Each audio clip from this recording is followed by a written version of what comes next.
호주에 가면 원주민들이 있는데요. 원주민들은 달이 뜰 때 이그러진 달이 있죠. 만월이 아니라 이그러진 달을 보면서 이런 표현을 한답니다.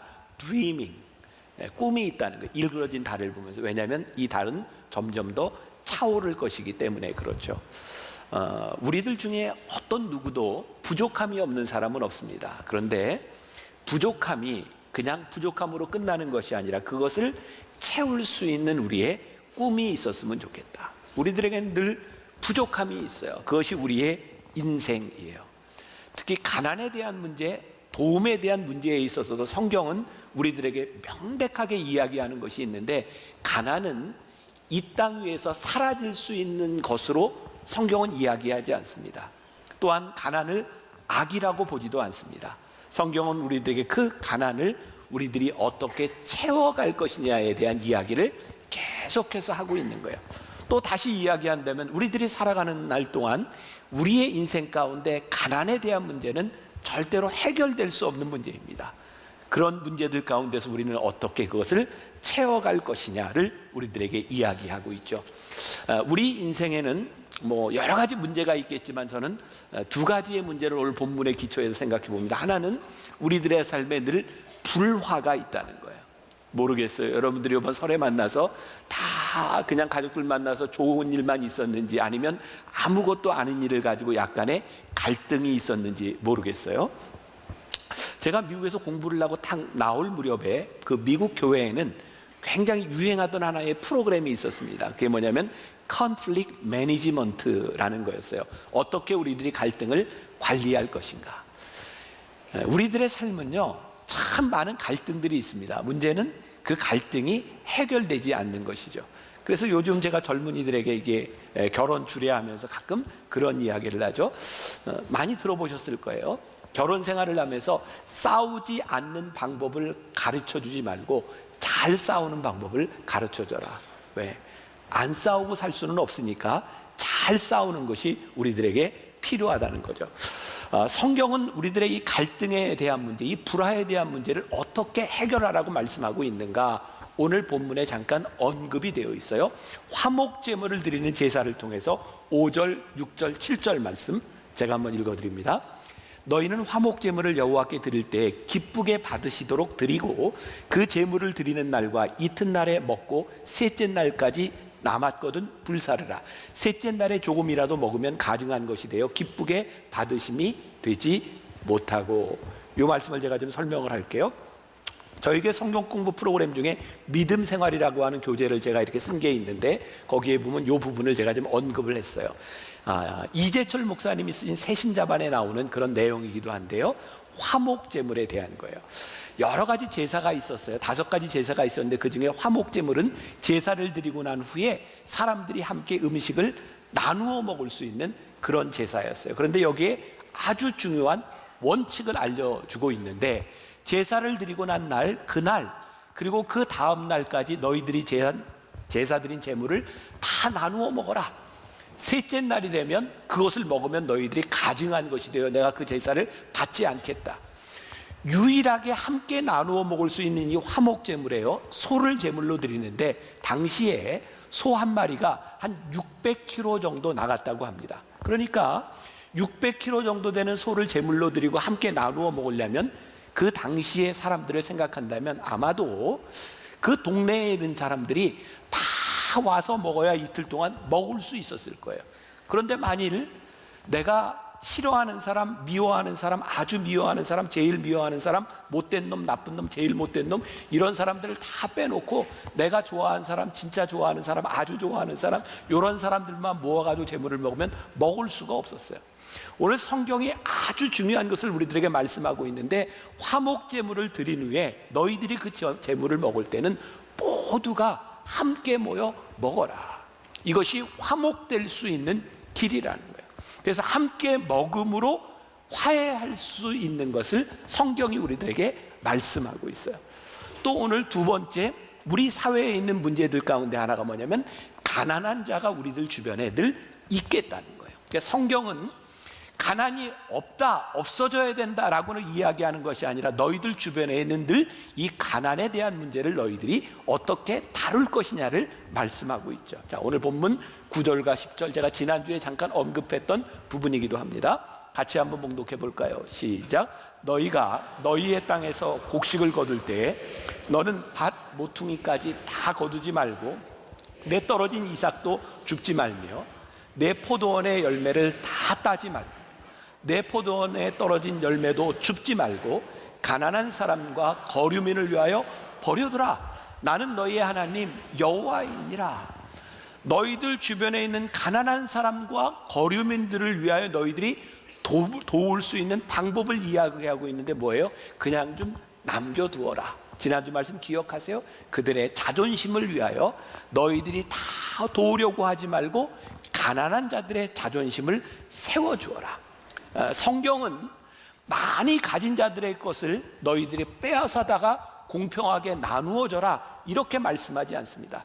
너희들 주변에 있는 가난한 자와 거류민을 위하여 너희들이 남겨두어라, 그렇게 우리들에게 말씀하고 있죠. 또 오늘 말씀 가운데 가장 중요한 부분을 하나 꼽으라고 한다면 저는 10절에 나와 있는 이 부분일 것 같아요. 너희의 하나님 여호와이니라. 너희의 하나님 여호와이니라. 가난한 자들을 위하여 화목에 대하여 이야기하면서 하나님께서 뭐라고 말씀하냐면 나는 너희의 하나님이야. 너의 하나님, 나의 하나님이 아니라 너희의 하나님이야. 가난한 자들, 우리들과 화목하지 못한 사람들이 이 땅에서 없어질 존재가 아니라 너희의 하나님 가운데서 우리들이 함께 살아가야 될 존재로, 하나님의 다스림 가운데 우리들이 함께 살아가야 될 존재로 우리들에게 말씀하고 있는 이 사실이 우리들에게 아주 중요한 거예요. 두 번째 질문을 하나 들어보려고 합니다. 자, 준비하세요. 그냥 여러분들 마음 가는 대로 그냥 표시를 편안하게 하시면 됩니다.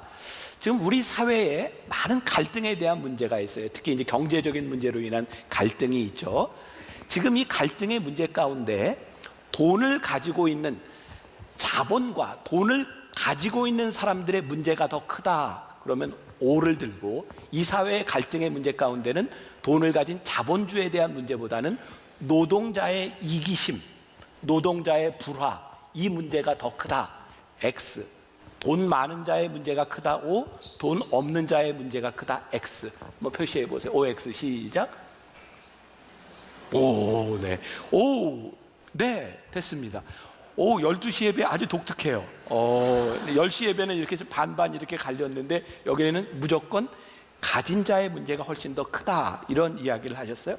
우리는 지금 갈등에 대한 문제를 겪고 있어요. 그런데요, 가만히 생각해 보면 똑같은 이기심이 존재하는 거예요. 돈을 가진 자의 이기심도 존재하고 돈을 가지지 못한 자의 이기심도 존재하고, 우리들의 문제들이 사실은 제도에 대한 문제가 아닌 것 같아요. 인간의 본성에 대한 문제고, 이 본성에 대한 문제가 치유되지 않으면 우리들 사회의 갈등의 문제는 여전히 존재할 수밖에 없는 문제가 아닐까. 그래서 저는 오늘 이 부제로 나눔의 미학, 이렇게 한번 표현을 하고 여러분들과 함께 나누어 보려고 해요. 가진 자에게 있어서 하나님의 형상을 가지는 가장 좋은 방법은 자기의 것을 나눌 때 하나님의 형상이 있어요. 가지지 못한 자의 어려운 사람들에 대한 하나님의 형상을 회복하는 것은 그들에게 있어서 자존감을 회복시켜주는 것이 우리들에게 필요하죠. 자, 제가 이 문제를 해결할 수 있는 한 가지 예를 들 텐데 여러분들이 잘 들으셔야 이해가 됩니다. 제가 지난해 1919년 남북 통일 문제를 다루는 포럼에서 이 갈등 분쟁에 대한 문제를 같이 이렇게 이야기하며 나누다가 한 교수님을 통해서 들은 이야기인데 상당히 공감이 가는 좋은 이야기입니다. 숫자가 좀 나오기 때문에 여러분들이 정신을 차리고 들으셔야 돼요. 이렇게 모아서 잘 들으세요. 어떤 아버지에게 아들이 셋이 있었답니다. 아들이 셋이 있었어요. 이 아버지가 죽으면서 유언을 남겼습니다. 내게 있는 재산을 너희들에게 다 나누어 주리라. 그런데 이 아버지의 유언에 의하면 맏아들에게는 재산의 2분의 1을, 둘째 아들에게는 재산의 3분의 1을, 셋째 아들에게는 재산의 9분의 1을 나누어 주겠다 유언을 남겼습니다. 아들이 셋. 첫째 아들에게 2분의 1, 둘째 아들에게 3분의 1, 셋째 아들에게 9분의 1을 나누어 주겠다. 근데 이 아버지가 가지고 있는 재산이 뭐였냐면 소였어요. 소. 근데 소가 17마리인 거예요. 근데 유언에 덧붙인 게 있어요. 이 소를 나누어 가지되 절대로 죽여서 나누지는 말아라. 이렇게 유언을 남긴 거예요. 고민이 생겼어요. 이것을 어떻게 나눠야 될까? 자, OX. 자, 여러분들이 생각하기에 지금 저 상황에서 아무튼 소수점을 올리든 버리든 내리든 올리든 이게 방법이 있을 텐데, 저 문제를 해결하기 위해서 큰아들이 그래도 조금이라도 더 많이 갖는 것이 옳다 생각하는 사람은 O, 막내가 조금이라도 더 갖는 것이 옳다 X, 둘째가 많이 갖는 게 좋다 중간.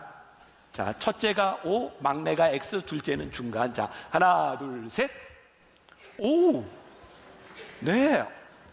오, 12시에 비해 독특해요. 지금 10시에 비해 네, 고맙습니다. 여기는 셋째가 제일 많이 가져야 된다는 의견들이 많네요. 어제 이 말씀을 나누기 전에 OX 문제로 예배팀 목회자들에게 이렇게 한번 해봤어요. 근데 다 갈라지더라고요. 큰아들이 제일 많이 가져야 된다는 목사님에게 물었어요. 몇째야? 저 장남입니다. 이렇게 대답을 하고요. 막내가 제일 많이 가져야 된다라고 이야기한 목사님은 막내더라고요. 아무튼 자기 입장에서 생각할 수도 있을 것 같은데 여기는 무조건 막내가 많이 가져야 된다라는 의견이 제일 많았던 거예요. 문제가 해결이 되지 않는 거예요. 그래서 이 세 아들이 그 마을의 어른에게 문제를 좀 해결해 달라고 찾아갑니다. 그랬더니 이 어른이 문제를 해결하는데 어떻게 해결하냐면, 내가 여기에 소 한 마리를 더해 줄 테니 18마리를 가지고 해결하자. 그래서 18마리를 가지고 해결했더니 어떻게 돼요? 첫째 아들의 2분의 1은 9마리, 둘째 아들의 3분의 1은 6마리, 막내 아들의 2분의 1은 2마리가 됐어요. 다 더해보니까 몇 마리가 됐어요? 17마리예요.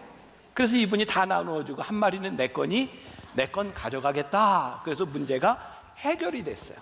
자, 왜 세 아들은 2분의 1, 3분의 1, 9분의 1을 생각하면서 나누어야 된다고 생각할 때 저런 고민을 하게 되었을까? 아마 그들의 생각 가운데는 2분의 1, 3분의 1, 9분의 1을 다 더하면 1이 될 것이라고 생각을 했지만 사실은 1이 아니었어요. 그들은 그냥 그렇게 생각했을 뿐이고, 절대 누구도 손해를 보지 않으려고 하니까 반올림 내림, 이 문제가 해결이 되지 않으니까 본인들이 해결할 수 없었던 거죠. 결국 이런 생각을 하게 됩니다. 재산을 나누는 데 있어서, 나눔에 있어서 이것은 수학과 계산에 대한 문제가 아니라 마음에 대한 문제였던 거죠. 이런 생각을 하게 됩니다. 만일 큰 아들이 동생들을 바라보며, 얘들아, 나는 제일 많이 가졌으니 너희들이 많이 갖는 게 좋겠다 라고 자기 것을 버릴 수 있는 마음이 있었으면 어땠을까? 둘째가, 형님, 우리는 그래도 많이 가졌으니 막내에게 조금 더 주는 것이 어떻겠습니까? 라고 제안을 했다면 어땠을까? 막내가, 형님들 아버지를 모시느라고 애쓰셨으니 제가 적게 갖는 것이 마땅하지 않겠습니까? 라고 제안을 했더라면 어땠을까? 우리의 인생의 나눔에 대한 문제들이 해결되지 않는 것은 수학에 대한 문제, 계산에 대한 문제, 공정에 대한 문제가 아니라 사실은 우리의 마음에 대한 문제일 때가 참 많다는 거예요. 여러분들이 오해하지 말고 잘 들으셔야 합니다. 우리나라가 지금 추구하고 있는 제도가 민주주의 아닙니까? 민주주의 괜찮은 제도입니까? 저는 별로 그렇게 생각하지 않습니다. 사람들의 대의, 사람들의 의견을 모아서 우리들이 어떤 결정하는 것 참 이게 좋아 보기는 하는데, 이것은 사람들이 선하다고 하는 것을 전제할 때 이 제도는 괜찮은데 사람들은 별로 선하지 않습니다. 어쩌면 민주주의라고 하는 것보다 공산주의가 훨씬 더 이상적인 제도일지 모릅니다. 왜? 함께 나누자고 하는 거니까. 그런데요, 함께 나누어주는 사람들의 이기심으로 인하여 공산주의도 절대로 좋은 제도가 되지 못합니다. 우리 인간들은 그동안 많은 제도들을 만들어냈어요. 이런 제도, 이런 제도. 그런데 인간의 기본적인 이기심에 대한 문제가 해결되지 않으면 어떤 인간들의 제도도 온전할 수 없습니다. 저는 오늘 우리 나라와 민족이 당면하고 있는, 아니 인류가 당면하고 있는 이 문제들 가운데 저는 우리들의 믿는 신앙과 하나님을 믿는 우리의 믿음이 소망이라고 생각하는 것은 하나님께서 우리들에게 주시는 하나님의 마음을 알게 할 때 이것이 가능하기 때문이에요. 우리들이 흔히 이야기하는 굉장히 이상적인 공동체가 있습니다. 사도행전 2장에 나오는 성령을 체험한 사람들이, 초대교회 성도들이 함께 모였습니다. 사도행전 2장 42절 이하에 나오는 말씀에 보면 초대교회 공동체에 대한 이야기가 나와요. 아주 멋있는 특징 중에 하나가 이런 거죠. 그들의 필요를 따라 나누었다. 성령을 체험한 사람들이요, 하나님의 믿는 사람들이 어떤 공동체를 이뤘냐면 자기들이 가지고 있는 재산을 다 가지고 와서 어떻게 했어요? 그들의 필요를 따라 나누었다. 정의롭습니까? 절대 정의롭거나 공평하지 않습니다. 그들의 필요를 따라 나누었다고 하는 것은 공의가 아닙니다. 여기에 정의, 우리가 생각하는 공평이 존재하지 않습니다. 그들의 필요를 따라 나누었다고 하는 것은 거기에 하나님의 마음이 존재했다는 겁니다. 지금 우리를 가장 힘들게 하는 것이 뭐예요? 공정, 정의 이런 것 아닙니까? 그런데 이 사회에 한 번이라도 공의로웠던 때가 있습니까? 정의를 이야기하는 사람이 정의로웠던 때가 있습니까? 아니요. 인간은 공의를 이해하고 정의를 이야기하지만 인간의 본성이 변화되지 않는 한 이 사회는 늘 이 문제를 안고 살아가요. 우리는 언제부터인가 이념의 갈등만을 가지고 있어요. 이념으로 소통이 이루어지지를 않아요. 왜 우리는 이렇게 되었는가? 적이 아니면 왜 아군으로 이렇게 딱 나누어서 우리는 그렇게 살게 되었는가? 저는 우리 대한민국이 가지고 있는 이 문제들 가운데 하나님 정말 이 민족 위에, 하나님이 한국 교회 위에 하나님의 마음을 가지고 하나님의 마음이 무엇인지를 볼 수 있는 사람들이 되어서 내가 적과 아군으로 나누어지는 것이 아니라 우리 하나님의 자녀인 것을 보게 하여 주옵소서. 저는 그래서 진짜 교회와 이 땅의 신앙을 가진 우리들이 소망이라고 생각해요. 세상에 그렇게 쉽게 흔들릴 수 없는 사람들. 제가 한 가지 더 묻습니다. 저와 신앙생활을 꽤 오래 한 분들은 이 질문에 대해서 답을 좀 쉽게 생각할 거고요, 아니면 그냥 아무 생각 없이 할 수도 있고 다 괜찮습니다. 자, 가난한 자와 부자가 있어요. 둘이 싸워요. 가난한 자 편에 나는 서는 것이 옳다, 0표. 부자 편에 서는 것이 옳다, X표. 자, 가난한 자 편에 서는 게 0표, 부자 편에 서는 게 X표. 자, 하나, 둘, 셋. 네네. 저하고 신앙생활을 꽤 오래 한 사람들은 이렇게 중간 5가 많아요. 됐습니다. 괜찮습니다. 자, 제가 그런 얘기를 참 많이 했죠. 가난한 자와 부자가 싸울 때 우리는 누구 편에 서야 되는가? 옳은 자의 편에 서라. 성경은 가난한 자의 편을 들어주라고 이야기하지 않습니다. 부자의 편을 들어주라고 이야기하지 않습니다. 이 땅 위에는 가난한 자도 있고 부자도 있어요. 누가 옳은가? 누가 하나님 앞에 옳은가? 누가 하나님의 마음을 가졌는가가 우리들에게 중요한 일이지, 우리는 이념으로 갈라지는 공동체가 아니라는 것을 분명히 이야기하고 있어요. 제가 10여 년 전에 월드 휴먼 브리지라는 NGO 단체를 만들었어요. 저는 굉장히 이상주의에서 출발했습니다. 만들어 놓고 많이 후회했어요. 너무 힘들었어요. 너무너무 힘들었어요. 내가 왜 일을 이렇게 힘들게 해야 되는가? 몇 번을 접을 생각을 했어요. 근데 하나님께서 저에게 주신 마음이 있었어요. 힘들지. 네가 그렇게 열심히 한다고 이 세상이 얼마나 바뀌겠니? 근데 하나님이 나에게 주신 확신이 있었어요.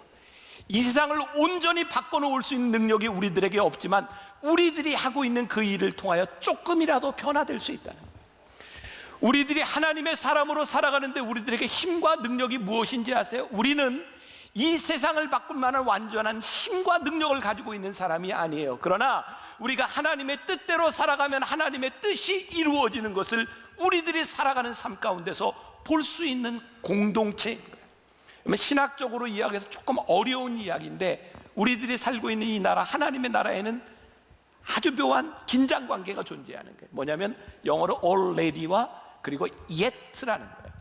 하나님께서 이미 우리들에게 하나님의 나라를 선포하셨어요. 그런 의미에서 이 땅은 하나님의 나라가 이루어져야 되는 거예요. 그런데 이 땅에 하나님의 나라가 아직 임하지 않았어요. 왜? 우리는 아직 부족하고 우리들이 죄 가운데 있으니까.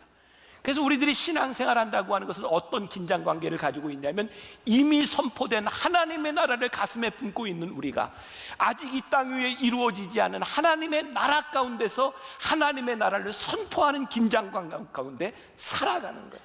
여러분, 우리들이 완전할 수 있다고 생각하면 우리는 아무것도 하지 못할 거예요. 그러나 하나님께서 우리들에게 하나님의 나라를 꿈꾸게 하신 것으로 인하여 우리들이 고민하고 말씀을 붙들고 살아가는 것을 통해서 우리는 소망을 가지고 살아갈 수 있어요. 제가 요 근래 참 인상 깊게 이렇게 보는 책이 있는데, 여러분 김형석 교수 아시죠? 그 연재되고 있는 글이 있는데, 100세를 살아보니, 그분의 글을 보면서 야, 참 저렇게 신앙을 저렇게 끝까지 지킬 수 있는 게 참 귀하다라는 생각을 하는데, 그분이 쓴 책 중에 가장 최근에 나온 책이 뭐냐면 교회 밖 하나님의 나라라는 책입니다. 거기에 이런 이야기가 하나 나옵니다. 여러분들 침묵이라고 하는 소설을 아세요? 영화로도 나왔고, 앤또 슈샤쿠가 쓴 침묵이라고 하는 책인데, 이 책은 17세기 일본에 있었던 기독교인 박해에 대한 이야기입니다. 일본의 가장 큰 박해는 16세기 막부 시대 때 왔는데요. 여러분들 도요토미 히데요시 아시죠? 도쿠가와 이에야스 시대에 가장 큰 캐톨릭의 박해가 왔습니다. 정말 많은 사람들이 죽었어요. 우리 개신교는 신부가 없어도 신앙 공동체를 유지하는데 큰 문제가 없습니다. 왜? 루터 이후에 우리는 만인 사제서를 이야기하기 때문에 모두가 함께 성경을 나누고 읽을 수 있어요. 캐톨릭은 아직도 사제 중심의, 의식 중심의 성만찬이 있죠. 그러니까 막부 시대에 그 박해가 오면서 신부들이 다 잡혀 죽게 되었고, 이제 굉장히 큰 어려움 가운데서 포르투갈에서 신부를 선교사로 파송하게 됩니다. 그 중에 하나가 이제 로드리고라고 하는 신부인데요, 포르투갈에서 와서 산으로 이렇게 숨어 다니면서 이렇게 신앙생활을 하는데 외국이니까 금방 드러났죠. 이제 잡혀가게 되었습니다. 그런데 이때 일본은 더 이상 사람들을 순교자로 만들지 않습니다. 여러분, 기독교 순교의 역사를 보면 참 신기하죠. 10명을 죽이면 100명의 크리스찬이 생기고, 100명을 죽이면 1000명의 크리스찬이 생겨요. 이게 죽여서 될 문제가 아니라는 걸 알죠. 그래서 어떤 정책을 쓰는가? 배교자를 만들어요. 그래서 사람들을 다 잡아다 놓고, 그 당시에 로드리고 신부에게 뭐라고 이야기하냐면, 여기 예수님의 얼굴이 새겨진 이 동상을 내가 밟고 지나가면 저 사람들을 다 살려주겠다. 그때 고민을 하죠. 이렇게 고민합니다. 주님, 제가 어떻게 해야 합니까? 제가 밟으면 저 사람들이 살겠고, 밟지 않으면 저들이 죽는데 어떻게 할까요? 무엇이 옳은지 고민하던 그 순간 결국 이 로드리고 신부는 배교를 선택합니다. 내가 예수님의 동상을 밟고 가면 저 사람들이 다 살 수 있으리라. 그리고 그 동상을 밟고 가는 그의 귓전에 이런 음성이 들립니다. 밟아라. 내 발의 아픔을 내가 제일 잘 알고 있다. 밟아라. 내가 세상에 온 것은 너희들의 아픔을 나누기 위해서이다. 그래서 십자가를 짊어진 것이다. 김영석 교수는 이렇게 이야기를 합니다. 인간을 사랑할 수 있는 것이 기독교이고, 인간을 사랑할 수 없다면 이게 기독교가 아니구나. 자, 여러분들 여기 오해하지 말고 잘 들으세요. 순교가 잘못됐다는 이야기가 아닙니다. 순교하고 우리의 목숨을 걸고 신앙을 지키는 것 귀한 일입니다. 그러나 이 신부의 입장에서 예수님이 이 땅에 우리를 위해 십자가를 지셨던 그 마음을 가지고 내가 혼자 배교하면 이 사람들이 살릴 수 있다고 하는 그 마음 때문에, 배교하는 그 마음은 하나님을 배신한 것이 아니라 그가 십자가를 지는 심정으로 예수님의 동상을 밟고 지나가고 있는 거예요. 우리들에게 많은 것들을 고민하게 만드는 장면입니다. 여러분, 우리는 우리의 믿음을 지키기 위해 기꺼이 순교할 수 있고, 우리의 목숨을 버릴 수 있고, 우리의 신앙을 지켜야 되는 것이 옳은 일입니다. 그런데 만일 우리의 신앙을 지키는 것 때문에, 내 신앙 때문에 누군가가 아픔을 당하고 누군가가 힘들어하는 것을 외면하고 있다면 우리는 굉장히 이기적일 수 있다는 거예요. 이 책은 우리들에게 많은 것들을 생각하게 만들어요. 옳고 그름에 대한 이야기가 아니라. 오늘 말씀 가운데 이렇게 이야기하죠. 너희의 하나님, 나는 너희의 하나님이야.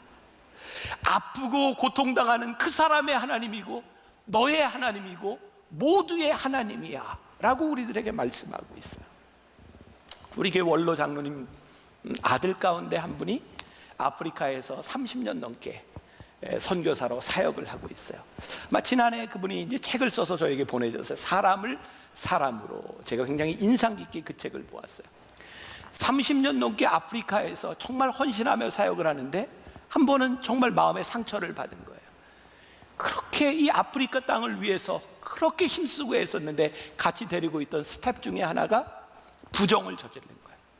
네가 어떻게 이럴 수 있냐고. 그랬더니 아프리카 사람이 이렇게 이야기를 하더래요. 너희들도 우리를 위하여 일한다고 하자면 너희들은 우리들 때문에 먹고 살잖아.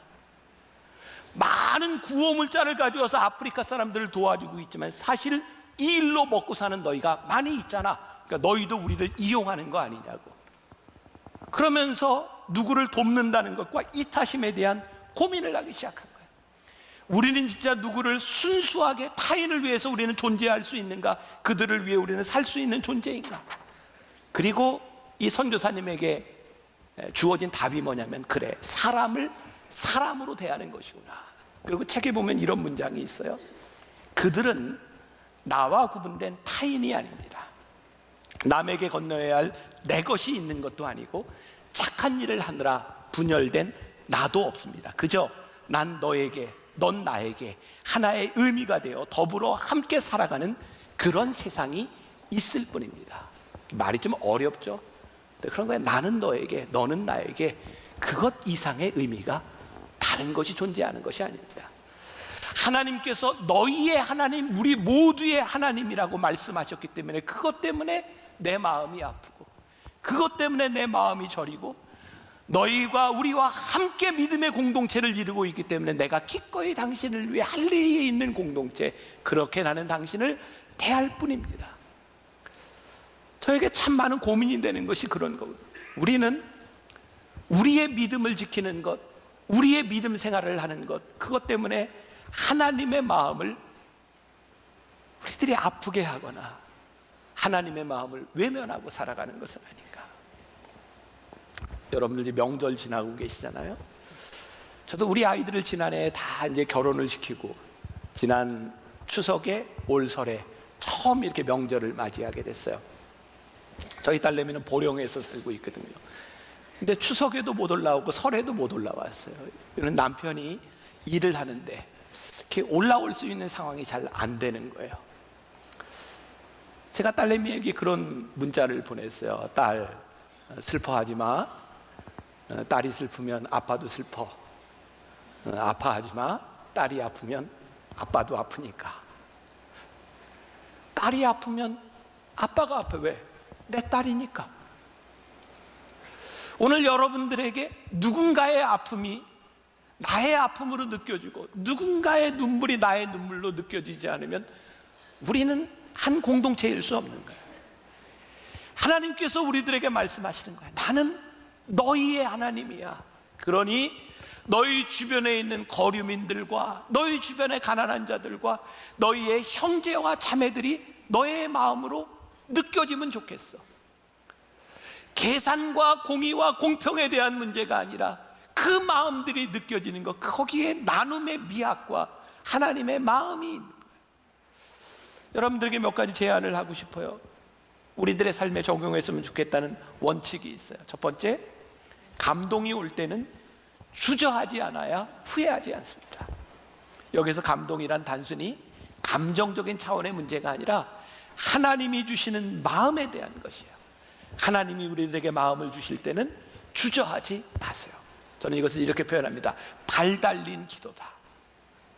하나님이 우리들에게 주시는 마음을 기도로 이렇게 움켜잡고 있는 것이 아니라 발 달린 기도를 하세요.